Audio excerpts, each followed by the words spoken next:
د اسلامي امارت د واکمنۍ د لوړو زده کړو وزیر یوې تازه وینا د خلکو زړونه بیرته مات کړل او د نصاب د بدلون یادونه یې کړې. په دې وروستیو کې د لوړو زده کړو په اړه یوه داسې وینا خپره شوه چې د خلکو پام یې ځان ته راواړاوه. د یو لوړپوړي چارواکي تازه څرګندونو د ښوونیز سیستم پر وضعیت انتقادي نظرونه راپارولي. دې وینا د یوې مهمې موضوع په اړه بحثونه او جنجالونه راپورته کړي. ځوانانو او پوهانو یې پر وړاندې شدید غبرګونونه ښودلي. بشپړ جزئیات په ویډیو کې تر پایه کتلی شئ. درنو لیدونکو ښه راغلاست.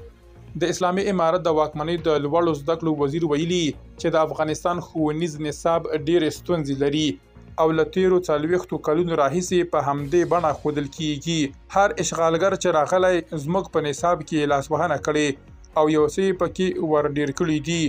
مولا نظام احمد ندیم په هرات پوهنتون کې له ښوونکو او یو شمېر زده کړیالانو سره په یوه غونډه کې د وینا پر مهال ویلي چې د نصاب لپاره یې یوه کمیټه هم جوړه کړې ده.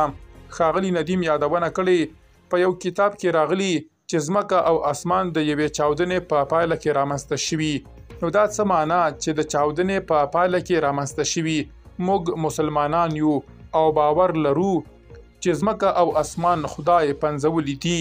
نوموړي د وینا پر مهال زده کړیالانو ته ویلي نړۍ په دې لټه کې ده چې د افغانستان د وګړو او د کابل اوسنۍ ادارې ترمنځ نفاق او بېباوري راولي.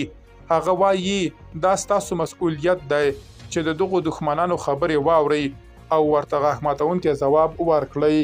خو اخوا د افغانستان د روڼ اندو او لوستي کهول له لوري پر دغې واکمنۍ نیوکې کیږي چې دوی په نصاب کې د ستونزو په پلمه غواړي په افغانستان کې د زده کړو بهیر کمزوری او ټوله فضا دینی مدرسو ته برابره کړي.